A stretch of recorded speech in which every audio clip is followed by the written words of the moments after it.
Guys, jalan-jalan ke rooftop. See you on top. Hahaha.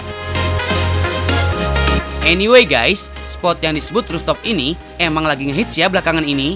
Gak cuma karena fungsinya nih, tapi juga karena desainnya. Eits, kalian tahu nggak sih kalau beberapa tahun silam rooftop banyak yang udah beralih fungsi loh. Sebut aja rooftop yang dijadikan sebagai spot fitness, rooftop yang disulap jadi venue pernikahan, sampai yang rada out of the box guys. Rooftop jadi tempat konser musik. Mulai dari musisi Indonesia Padi, sampai musisi dunia kayak U2 dan The Beatles. Pernah nih guys, gelar konser di atas rooftop. Mantap! Nah, kalau rooftop yang satu ini juga nggak mau kalah nih fungsinya. Bisa jadi garden, sekaligus tempat hangout alias cafe guys. Namanya House Rooftop, yang berlokasi di Bilang Setiabudi, Jakarta Selatan. Di sini, rooftop disulap jadi roof garden guys. Pada tahu nggak sih, kalau roof garden pertama kali dikembangkan di Jerman sekitar tahun 1980-an. Nah, keberadaan roof garden di kota metropolitan seperti Jakarta berfaedah banget nih sebagai ruang terbuka hijau. Yuhu, udah ada Nadira nih guys, yang lagi OTW menuju rooftop. Yap, secara judulnya rooftop, so lokasinya wajib ada di atas ketinggian dong ya. Tepatnya di lantai 6, sebuah gedung perkantoran. Peluncur naik lift, and touchdown deh di cafe dengan nuansa garden rooftop. Suasana adem ayem, sukses ciptain vibes yang asik di dalam dan luar cafe.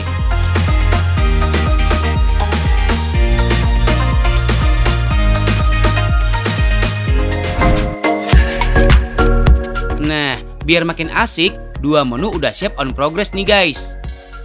Deretan bahan-bahan ini siap diolah jadi barbecue chicken pizza.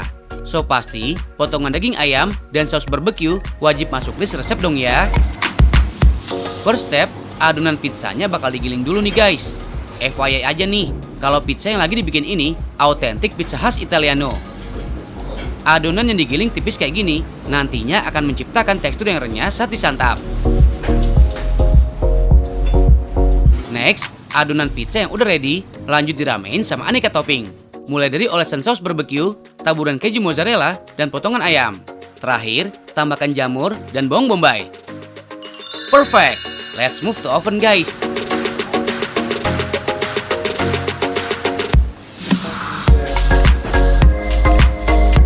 Dengan suhu 150 derajat Celcius, si pizza akan matang selama 5 menit aja guys.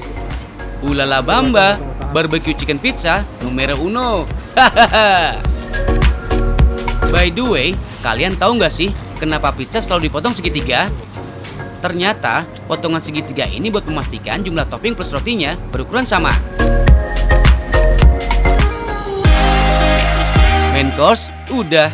Sekarang giliran dessert nih guys. Namanya cookies skillet. Bahannya simple, cara bikinnya nggak kalah simpel nih guys. Cukup siapkan adonan cookies yang terbuat dari tepung terigu, gula jawa, dan choco chip. Next, tinggal dipaduin deh sama pasta coklat. Yap, namanya juga cookies skillet ya guys. So, adonan kuenya wajib dicetak langsung di atas skillet, alias wajan penggorengan. Eits, nggak langsung digoreng. Si cookies justru akan dipanggang selama 15 menit di dalam oven.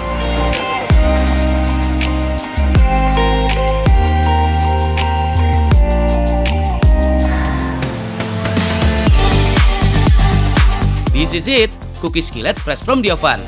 Mau yang gurih-gurih sedap, sampai yang manis-manis legit, landing semua guys di meja. Kedua menu ini ready nih, nemenin Nadira yang lagi hangout di roof garden.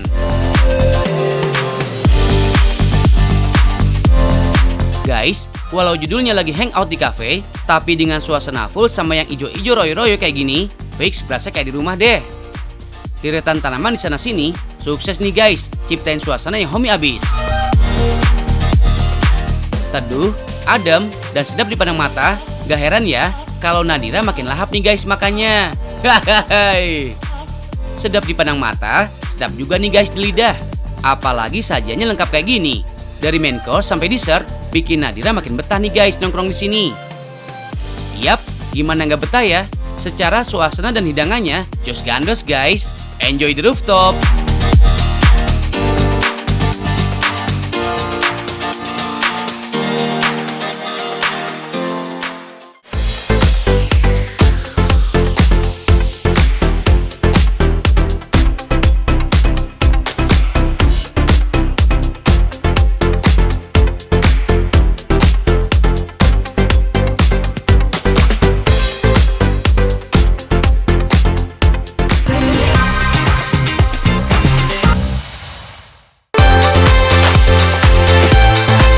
Guys, yang lagi bokeh tapi keke mau kulineran enak, kalem guys, you are not alone. Karena ada seorang Aryo Astungkoro yang mau kasih trik jajan enak dan banyak pas lagi bokeh-bokehnya. Jajan yang fancy gak harus di cafe ya guys. Street food alias kaki lima kayak gini juga bisa banget tampil ciamik dengan rasa yang asik. Ini makan gorengan. Iya, makan gorengan, tapi ini versinya yang berbeda. Jadi dia agak fancy, kekinian gitu. Emang ada gorengan yang fancy ya? Ada dong. Ada. Ya udah deh, tapi aku mau kamu yang buatin. Gimana? Bisa nggak? Banyak mau. Iya bisa nanti Udah aku ya? masuk. Iya. Ya udah, aku tunggu di sana, kamu di sini. Boleh. Ya udah kau duduk aja dadah. Ya. Dadah. Masa gue disuruh masak? Bang. Sini. Bang. Masa cewek saya bilang mau minta dimasakin sama saya boleh ikut numpang masak nggak? Boleh. Mantap. Caranya gimana bang? Kapan lagi kan guys, lihat Kak Aryo cosplay jadi tukang gorengan?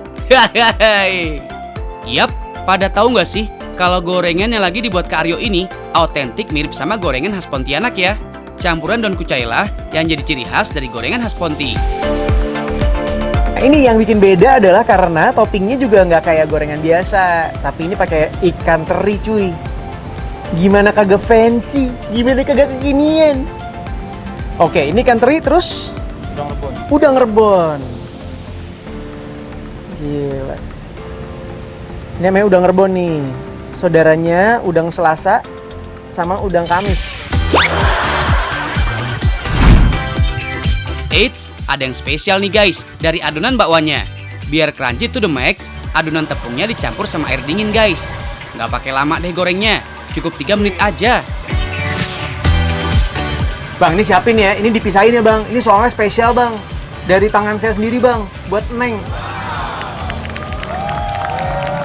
Oke.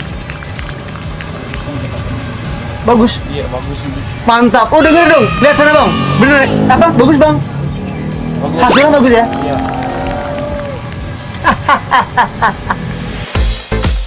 Cooking beres, saatnya cemal-cemil bakwan guys.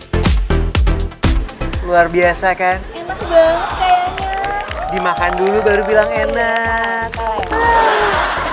Bumbunya udah enak banget sih. Walau judulnya cuma gorengan dan dijual street food, jangan pernah remehkan rasa dan teksturnya ya guys.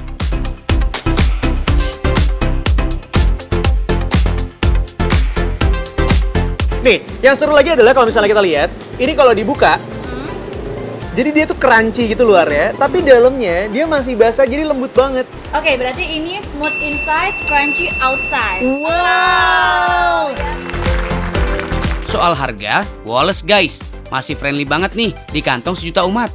Satu bakwannya aja cuma dibanderol Rp2.500. Murmer kan? Karyo, tapi aku nggak kenyang deh kalau cuma makan gorengan doang. Segini gak kenyang. Iya kan aku makannya banyak, kamu kan tahu.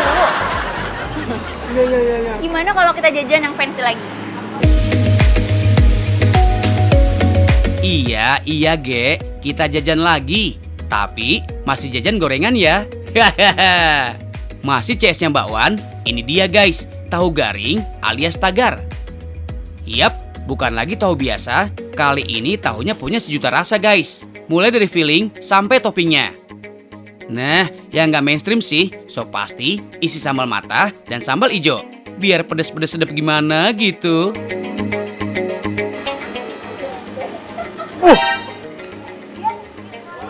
Enak banget, parah. Jadi emang tahu kayak gini enaknya tuh pas lagi hangat-hangat. Jadi dia kriuk-kriuknya kerasa banget. Ini originalnya udah enak. Kebayang nggak kalau misalnya kasih lagi pakai flavor lainnya? Enak. What? Udah disuruh masak sama pacar, diambil sama kameramen. Lu gak ada ngeri-ngerinya sama gua. Makanya, biar makin afdol jadi grupis gorengan, ayo Kak Aryo, dicoba tuh. Maksudnya, dicoba ngeracik tahu ya Kak? Gak cuma balado dan keju ya guys, ada juga nih rasa barbecue sampai rumput laut. Bumbu tabur inilah yang bakal jadi topping tahu garingnya. And shake, shake, shake. Ini dia yang disebut tahu goes to the next level guys. Dari segi tekstur sampai rasa, super duper beda. Hai Nona, Udah jadi. ini yang kamu tunggu-tunggu dari tadi. Banyak banget nih Kak Aryo. BTW, walau dua sejoli ini cuma makan tahu goreng, kalian tahu nggak sih kalau tahu punya zat yang bernama isoflavon? Nah, zat inilah yang ternyata baik untuk kesehatan jantung. Jadi biasanya kalau misalnya makan makanan yang makanan utamanya kemudian ditambahin sama sambal matah, sambal matahnya suka basa-basi kan? Kalau ini enggak, jadi dia bener-bener kayak berdiri sendiri gitu loh. Sambal matahnya rasanya enak banget. Iya. Ibunya juga. Jadi kita nggak perlu repot-repot lagi harus nyocol ke sambal matahnya karena dia udah ada di dalamnya, bener kan? Jadi sangat mudah sekali untuk dimakan dan rasanya pedesnya juga mantap. Aku seneng banget deh hari ini. Kamu terakhir aku makan banyak banget makanan yang fancy-fancy. Udah gitu rasanya juga enak banget. Dan sekarang giliran kamu ajakin aku shopping, ya? What? Iya dong. Gini ya, sambil dia belanja, gue ngasih tahu jangan lupa nonton terus tahu nggak sih ya? Setiap hari Senin sampai hari Jumat jam 6:30 siang cuma di Trans 7. Dan jangan lupa kita harus terus menjaga 3M. Itu dia, jangan lupa ya. Belanja ya, yang banyak ya. Ya, Belanja ya. makasih ya. Aku toilet dulu ya. Iya.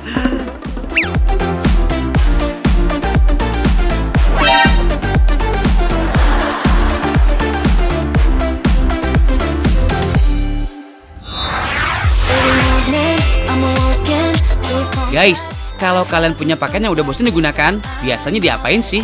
Disumbangkan? Atau dibiarkan saja sampai menumpuk? Apa jangan-jangan malah dibuang? Mulai sekarang, jangan kayak gitu lagi ya. Apalagi pakaian yang terbuat dari jeans.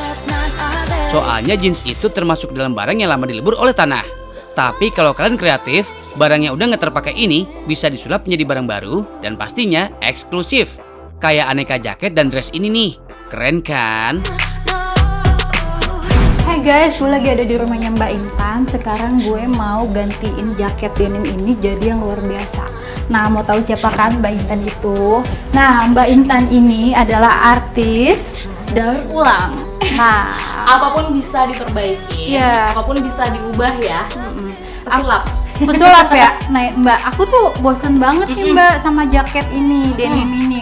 Mbak, kira-kira bisa nggak sih ubah Bisa dong. yang jadi luar biasa buat aku punya alat rahasia namanya gunting emas. Wow. Nanti kita akan chop in kanan kiri, terus kita upcycle jadi barang yang bagus. Yuk.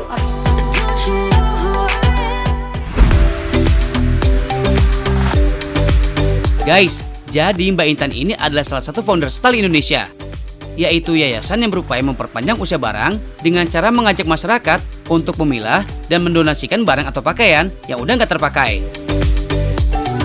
Di sini, pakaian yang udah nggak terpakai akan diolah dengan dua cara.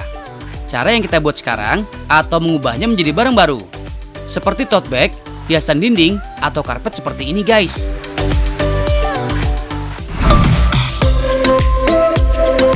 Wih, kira-kira disulap jadi apa ya? Jaket denimnya Ratu di tangan Mbak Intan. Sebelum disulap, pertama-tama pilih dulu deh pakaian bekas yang nantinya bakal dimix di jaket denim kalian. Pakaian bekas ini bisa kalian bawa sendiri dari rumah atau bisa juga pakai dari hasil sumbangan yang ada di sini. Jangan takut akan bakteri atau virus ya. Soalnya pakaian hasil sumbangan ini udah dicuci bersih kok. Semua pakaian yang tadi dipilih Ratu diambil bagian yang kelihatannya matching dengan jaket denimnya. Nah, kalau semua udah matching kayak gini, tinggal kita serahin aja ke Mas Fahmi. Mas Fahmi ini adalah seorang tukang jahit keliling yang udah bekerja sama dengan Mbak Intan selama 8 tahun. Chemistry-nya udah klop banget antara Mbak Intan yang punya konsep mix and match dengan finishingnya di tangan Mas Fahmi.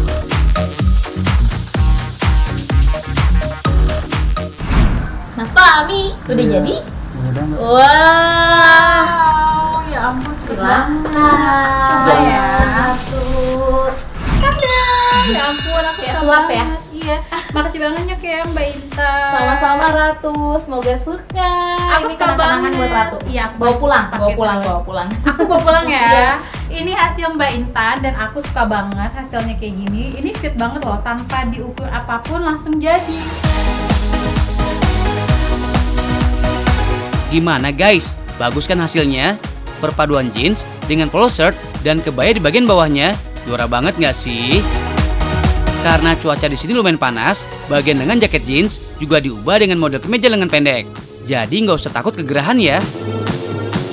Potongan kebaya di bagian bawah jaket jadi bisa dipakai buat acara apapun. Mau casual, sporty, atau acara resmi, jaket ini siap menemani.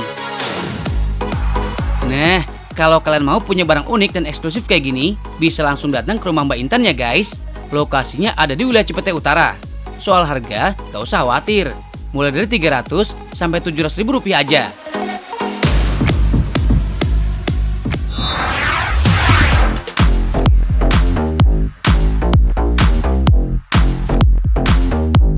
Girls, ada yang ngaku dolls lover di sini? Buat kalian yang hobinya ngoleksi boneka dan pengen bonekanya nggak gitu-gitu aja, ada nih guys, seorang pengrajin di Kota Denpasar, Bali, yang membuat berbagai set properti boneka. Mulai dari outfit, sepatu, tempat tidur, lengkap dengan dioramanya. Sejak tahun 2011, Kak Bella mulai tertarik dengan kerajinan set properti boneka guys.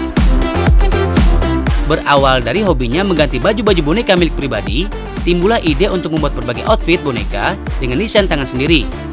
Di Indonesia, jenis kerajinan ini belum terlalu banyak guys. Tapi jangan salah, penggemarnya gak tanggung-tanggung. Selain dari Asia, Eropa pun banyak yang tertarik dengan jenis kerajinan ini.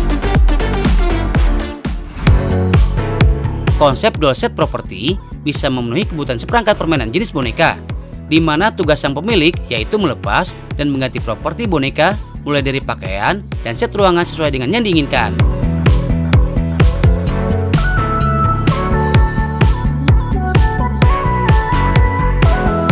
Jenis dan bentuknya disesuaikan dengan besar kecilnya boneka ya. Kebanyakan boneka yang dipilih yaitu boneka Barbie dengan skala 1/6. Ukuran boneka ini lebih mudah dimainkan dan disetting dalam diorama.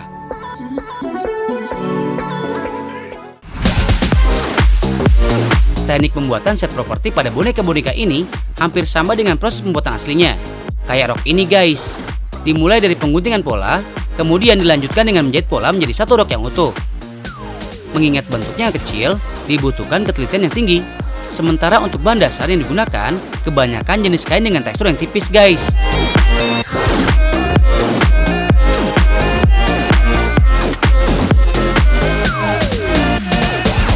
Setelah selesai, kemudian properti boneka tinggal diaplikasikan guys.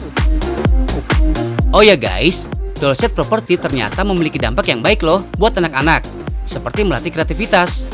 Membiarkan anak-anak dalam mengatur doll set properti sesuai dengan kreativitas mereka akan membuat anak-anak semakin kreatif dalam berpikir.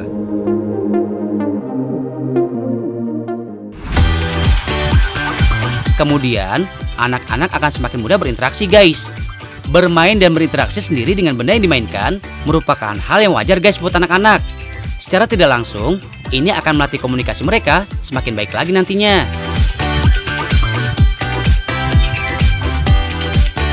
Terakhir, membangun imajinasi. Anak-anak memiliki imajinasi yang cukup tinggi. Hanya saja, imajinasi tersebut belum terasa atau terrealisasi dengan baik. Membiarkan anak bermain memungkinkan ia untuk mengembangkan ide-ide baru yang mereka miliki guys.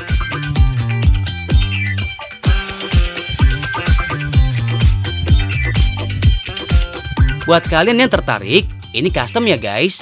Harganya mursidah kok. Mulai dari Rp50.000 sampai dengan Rp300.000.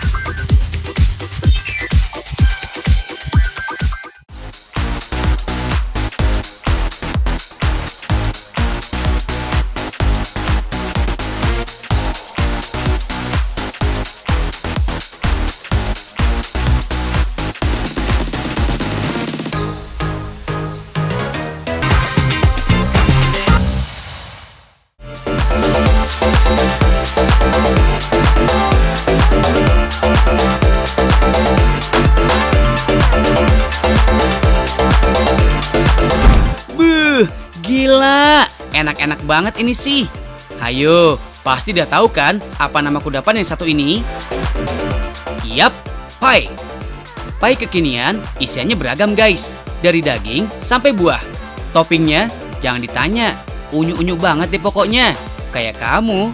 Iya, kamu. Iya. Hahaha. Oh iya guys, kudapan enak ini ternyata pemain lama di dunia kuliner loh. Pie diperkirakan sudah ada sejak zaman Mesir kuno. Kata pie sendiri sudah populer sejak abad ke-14. Di Indonesia, pie biasanya disajikan sebagai dessert seperti pie buah. Tapi tahu nggak sih, dulunya pie merupakan hidangan utama loh, berisi potongan daging di dalamnya. Pie yang rasanya manis pertama kali dibuat oleh bangsa Inggris sekitar tahun 1500-an sebagai persembahan untuk Ratu Elizabeth I. Popularitas pie pun makin berkembang di seluruh dunia, termasuk Indonesia. Nah, ini nih salah satu tempat buat nyobain pie yang enak-enak. Jakarta Pie. Dari tampilannya aja udah beda ya sama pie-pie yang lain. Kombinasi fillingnya itu loh bervariasi. Tapi gimana cara buatnya tuh? Slow guys, bukan TGS namanya kalau nggak ikut ngintilin ke dapur. So, pertama bikin pie crustnya dulu ya guys. Ada tepung terigu, margarin, dan telur. Margarin dipilih agar kulit pie jadinya lebih crispy. Aduk hingga homogen selama 5 menit. Kuy, sekarang bikin fillingnya. Masukkan kuning telur, susu kental manis, dan air. Kocok hingga rata, lalu saring supaya tidak ada kuning telur yang menggumpal. Oke guys, ini fillingnya udah selesai adonannya. Kita mesti diemin 1 jam. Yap, sebelum diolah, adonan filling harus didiamkan dulu selama 1 jam di suhu ruang guys. Jangan sekali-kali ditaruh dalam freezer ya, karena akan membuat kandungan protein di dalamnya pecah dan menghasilkan tekstur filling yang kasar. Oke guys, adonannya udah jadi. Sekarang kita langsung aja cetak. Ambil adonan kulit pie-nya kurang lebih segenggam tangan. Taruh ke dalam cetakan, lalu ratakan adonan menggunakan jempol seperti ini. Pastikan adonannya tidak terlalu tebal ya, supaya tekstur kulitnya jadi crunchy. Nah guys, untuk adonan kulit pie-nya sendiri, selain rasa original, di sini ada juga rasa red velvet, green tea, dan coklat. Guys, ini adonan fillingnya. Sekarang kita langsung masukin aja ini red velvet.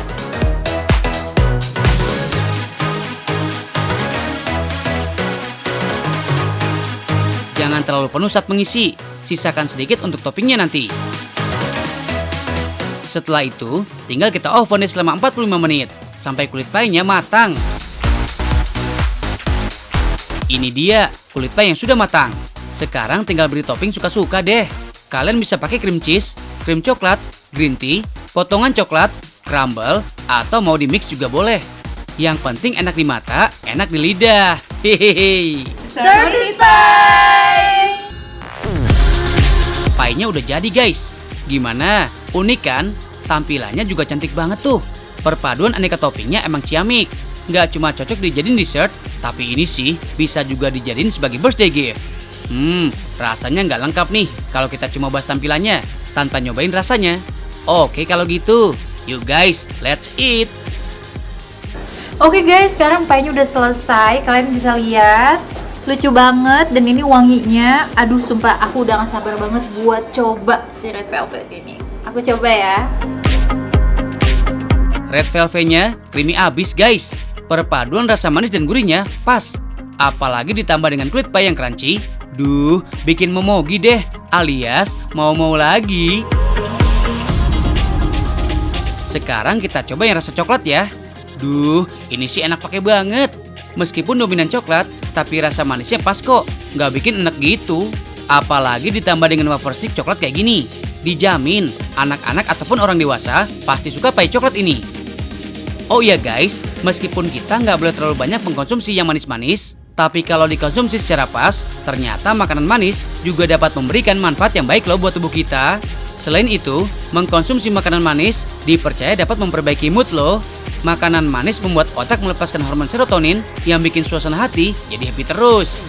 Nah, jadi buat kalian yang lagi bad mood, coba deh makan makanan manis kayak pie ini nih. Eits, tapi ingat ya, makan secukupnya aja. Karena segala yang berlebihan itu tidak baik. Oke?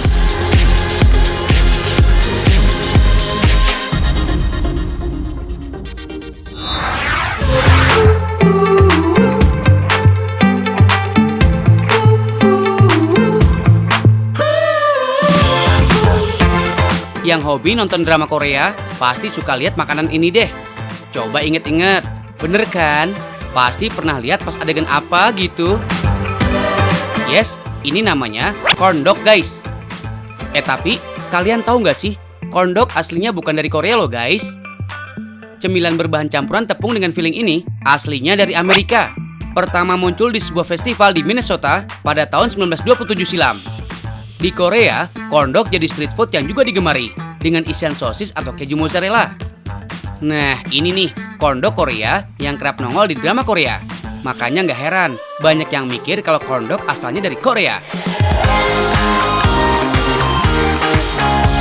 Karena lebih dikenal lewat Korea, corn dog yang ini mengusung brand Oppa Corn Dog. Yang satu ini, corn dognya warna-warni dan aman dimakan guys. Karena yang digunakan adalah pewarna khusus makanan. Lebih seru lagi, karena ada corn dog dengan filling keju mozzarella rainbow yang punya warna-warni seperti pelangi. Eits, tapi warnanya tidak mempengaruhi rasa ya guys. So, rasanya tetap keju mozzarella.